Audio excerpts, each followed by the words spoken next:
Hello everyone, greetings from the Servant of Nero, AJ here, with the final instalment of the mini-series on Warbeasts. One may consider this one more a point of contention and speculation, since even in-world there's a lot of fuzziness surrounding what makes one creature a Warbeast and another not. For the sake of future-proofing for both War Machine and Horde and IKRPG, it's easy to understand why this distinction is rarely made explicit. Thus, there's a fair bit of ambiguity deliberately written into, at least from my perspective, though I welcome other interpretations, as to what, exactly, separates a wild creature from being a warbeast and not. Or rather, the presence of the potential or lack thereof. Both of these will be addressed in some small way, and to be clear, this isn't particularly exhaustive at all to fit in with the format of the presentation, given these are only taster videos, and deep dives are not my forte. For those who have wandered the wilds of Imoran, it is an easy enough question, but it has a multitude of answers, or explanations which have rarely reached an accord. Scholars tend not to give themselves restless nights over it, and I think this a good thing. A little thought now and then suffices, even if it may occasionally burrow into my mind like a parasite when I least wish it to. As previously expounded upon, the prerequisites of a warbeast are generally well known, along with the variety of methods by which a connection with a warlock may be established, maintained, and severed. But fauna is a near infinite thing, for Imoran, though a large expanse of territory, makes but a part of Cain, and with our advances in astronomy and knowledge of the origins of the gods, who is to say other worlds far beyond our skies are not home to analogous creatures? Indeed, of Cain there is precious little known about the ecology of Zu and the Orgoth homelands, if for different reasons. Thus, for all the species of animal, of varying degrees of sentience, which may be found, categorized, and studied, how is it only a handful, with but little in common among them, are warbeasts? There are some full classes of beasts which do not lack for ferocity, and yet none have sought to harness in battle, while others are used so rarely and by so few, yet with effectiveness, one must wonder why their presence on battlefields is not more widespread. I will not pretend to know, particularly since I have no great affinity for the finer details of zoology, but I can nonetheless provide some anxious thoughts on the matter. To get the more straightforward points out of the way first, warbeasts, whether they be trollblood, dragonspawn, tamed by Blacklad, or enslaved by Mortarthurge, etc., etc., have a small handful of features which they share. Broadly speaking, these features are divided between those that relate to a resonance, which a warlock needs to acquire to control said warbeast, and those that relate to a beast's primal magic, which is able to manifest as a result of its exertions in combat under the guidance of its warlock. Together, these features define the connection and the connection's potential between warbeast and warlock. From a more practical perspective, warbeasts are also notable for battlefield capabilities, however general or specialist, frontline or support. Warbeasts have some set of abilities which they can call their own, based on their physiology and natural instincts, independent of any warlock's influence. Now, concerning a study of the contrast between beasts which fit the aforementioned description and those which do not, I have a certain dislike for such an approach, but there is little other way of demonstrating this point. Nevertheless, what follows are 3 decidedly brief case studies of living and naturally occurring creatures, with definitively non-magical origins, which are all known to be free from warlock's domination. The first is more a genus, shall we say, of closely related beasts, the various drakes which can be found in remote parts of Imoran. On the face of it, they would make for perfect warbeasts, being large, strong, territorial, and possessing traits well suited to specialized combat. Though most species of drake take a relatively long time to reach maturity, they are known for being extremely tough, long-lived, and ferocious hunters. Further, they have preferred diets, but when their normal prey is scarce, they do not hesitate to exploit more convenient sources of food. Also, though it is yet to be confirmed, drakes are shown to have abilities which hint at some form of primal magic, such as the fog drake's ability to create a veil of mist about itself with but a moment's notice. And yet, there has been little indication warlocks from any tradition have made attempts to tame or subjugate drakes of any type. Depending on what species, one may consider the drake to be much too difficult to either dominate or handle. This is particularly true of the larger varieties, which approach some gargantuans in size, and possess something akin to the Warpwolf Stalker's predatory instincts. Not that this has stopped beastmasters from making the attempt with such creatures as the Storm Raptor or Desert Hydra, and so on. On the other side of this coin, as it were, is the cataphract beetle, a large, dog-sized insectoid creature endemic to the sands of the Bloodstone Marches. The Scorn already have a history of enslaving similar creatures in the various species of Varadus, as well as the smaller scarabs, which are often deployed in large packs. though I'm sure they are not as so foolhardy as to try using a whole hive's worth on a campaign. The cataphract beetles, at least on the face of it, share a fair bit in common with desert scarabs, whether it be their voracious appetites, communal hive society, or instinctive behaviour. It is this latter which provides perhaps the most cause for why the Scorn have made no effort to make use of them. The cataphract beetle is, perhaps, too instinctive, with little to suggest the normal castes within a hive, whether worker or soldier, operate with autonomy or forethought. That there is coordination is undoubted, but it is never anything except instantaneous and aggressive. Best of luck to whosoever seeks to train one, never mind a hive. Thirdly, and finally, is the Lethian, or Lithian. I am not so certain as to their pronunciation. They are a roughly Cholkin-sized, primitive eusocial creature native to the Outliers subcontinent. Geographic disparity notwithstanding, their similarities with the Cyclopes of the Scorn Empire, coupled with their strength and apparently greater sophistication as far as simple tools are concerned, would suggest they might make capable warbeasts. They are intelligent enough to assess the level of threat posed by enemies, and distinguish between them based on how cunning, clever, and ingenious they are, even if they may not possess these traits in any great quantity themselves, with the possible exception of cunning. But difficult military opposition has never prevented the Scorn from attempting conquest or dominion, and there is precedence of the people of Eastern Amoran enslaving natives of Alkier, for the small villages of Croaks amidst the blind water find their origins far to the southeast.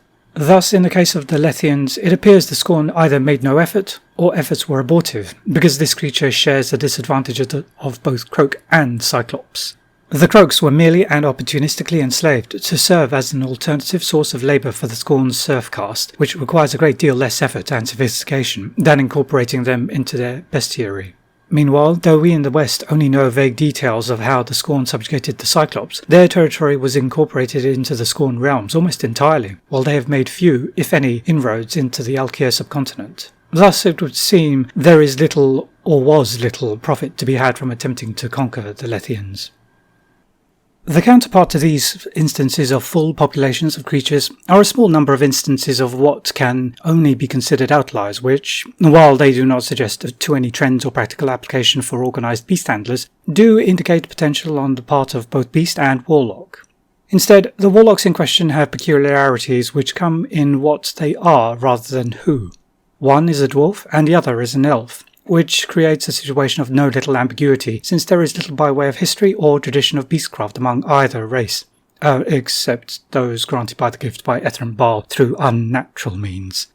Since this discussion concerns the beast more than the warlock, details concerning the latter will not be thorough, and will be the topic of a more focused study at another time. First, the dwarf. Brun Cragbag, who I have both the fortune and misfortune of never meeting, is known to travel with a young adult bear of name Lug. Wild bears aren't used, almost at all, as beasts of war in the sense of coming under a warlock's control. And yet the curmudgeonly outcast, who has some measure of arcane ability, is able to keep Lug under control and also enhance the bear's strength and effectiveness in combat. While any Pain-Giver Mortithurge is able to produce broadly similar results without a warlock's specific abilities, Brun is decidedly capable of more than any regular Scorn aspiring tyrant, and Lug has more about him than even the bears fielded by the Northkin Trollbloods. But that bears are not used as beasts on a more general level, yet possess this potential, suggests that some sort of lack of suitability. Consequently, they, along with other beasts, may have been deemed as too weak, whether physically, magically, or both, to be worth utilising as a weapon of war. This is because, for Lug, while no less fearsome for being a bear, lacks the raw power or innate utility found amongst more commonly observed warbeast combatants. There is the possibility that Brun is unable, for whatever reason, of exploiting Lug's primal magic to its fullest, should it exist in a more potent form, but this, I believe, will remain unknown without clarification, unless the dwarf and bear are studied further. I suspect, however, they would make for difficult subjects of such observation. Moving on, the other instance worthy of note is the eccentric musician, Dahlia Halir, a noble daughter of Isles who freely surrendered any house affiliations to wander the world. Along her travels, she came to gain the company of a small succession of pale tatzelworms, the latest of which is a creature so named Skarath. Like Brun Cragbag, Dahlia's background would offer no indication she had any predilection towards forming residences with beasts, and that Skarath, and presumably his predecessors, are or were calmed and responsive to the elf's flute music would suggest there is instead not a resonance but merely something which resembles one, replacing the telepathic link with a physical conduit for her magic.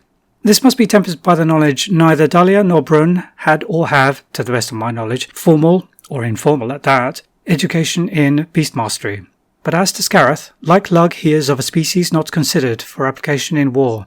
But again, his efficacy can't really be denied. Compared to peers among tassel-worms, Skarath has unmatched reflexes and greater damage output, at least from observation.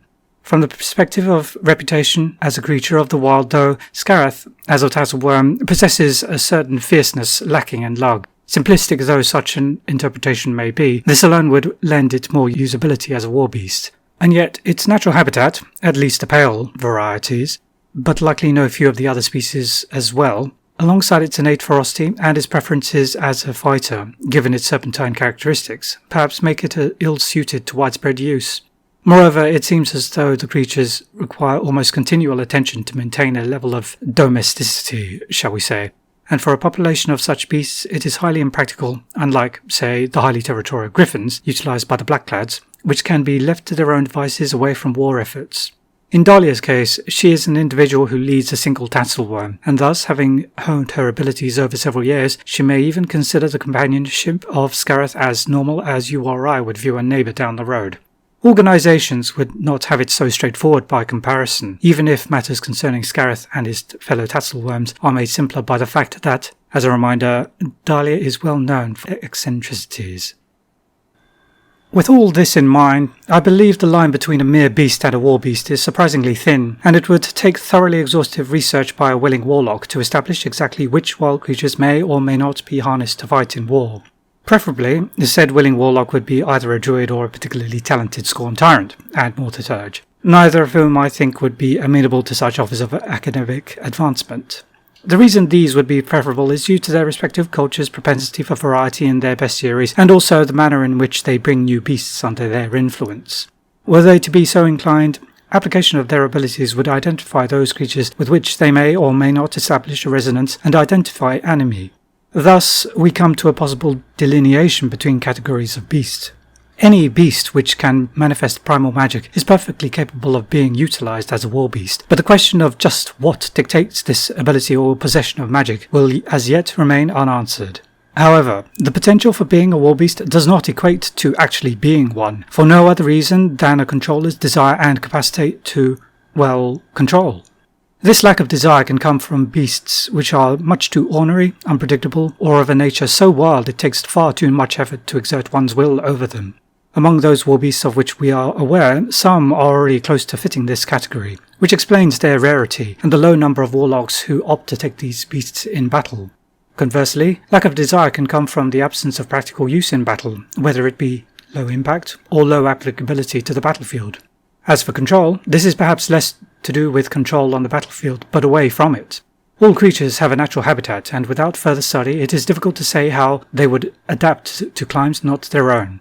Even so, this continues the theme previously posited of convenience. For example, the frostdrake, most often found in the mountains north of Rule and Kador, may be a fearsome creature, and it is highly likely they would make for terrifying warbeasts. But who is to say they would be effective in more temperate regions of Imoran? If they are only to be optimal in battlefields where few powers struggle for dominance, there would be very little reason to justify the investment of resources to bring them to heal, as well as their upkeep, on campaign or otherwise, and perhaps even less if they are taken only as a weapon of opportunity. However, this is tempered by levels of compromise.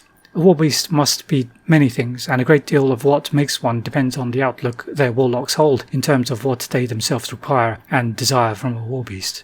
This goes on to explain why such a large variety of warbeasts exist in the first place, given how warlocks' preferences and arcane specialties also differ so wildly.